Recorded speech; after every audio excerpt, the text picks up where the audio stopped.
Hi, நம்ம native கிளம்பிடலாமா? வந்த வேலை முடிஞ்சிருச்சுன்னு சொல்லிட்டு நாங்களும் மார்னிங்கே கிளம்பிட்டோம் திருநெல்வேலிக்கு.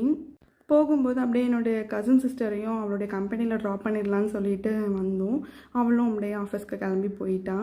சரின்னு சொல்லிட்டு நேராக அப்பா வந்து எனக்கு பிரேக்ஃபாஸ்ட் சாப்பிடவே இல்லை மார்னிங்கு.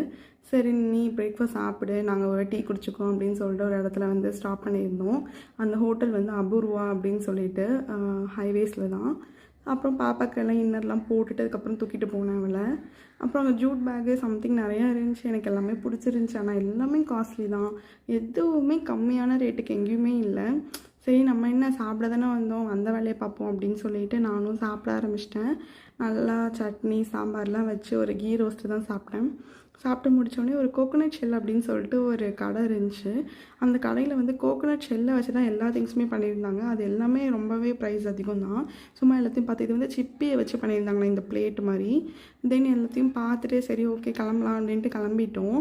அப்புறம் பாப்பா வந்து ரொம்ப அழுதுகிட்டே இருந்தாள். அவளுக்கு வந்து 3 டேஸாக கண்டினியூஸாக ட்ராவலுங்கிறதுனால அவளால் முடியவே இல்லை சுத்தமாக. பாவம் புள்ள அழுதுகிட்டே இருந்தால். அப்புறம் போகிற வழியிலலாம் இறங்கி உட்காந்து அவளுக்கு வந்து பாட்டில் ஃபீட் பண்ணிவிட்டு அதுக்கப்புறமா தான் நாங்கள் வந்து வண்டியை ஏறினோம். ஒரு 10 மினிட்ஸ்க்கு ஒரு வாட்டி 20 மினிட்ஸ்க்கு ஒரு வாட்டி அவளுக்கு வந்து எங்கேயாவது கூட்டிகிட்டு போயிட்டு இந்த மாதிரி உட்கார வச்சு மில்க்கு கொடுத்துட்டு அதுக்கப்புறமா அவளை வந்து ஹாப்பியாக ஆக்கிட்டு அழுதுகிட்டே தான் இருந்தாள். ஃபுல்லாகவே கஷ்டமாக இருந்துச்சு. அவளால் ட்ராவல் இது பண்ணிக்கவே முடியல.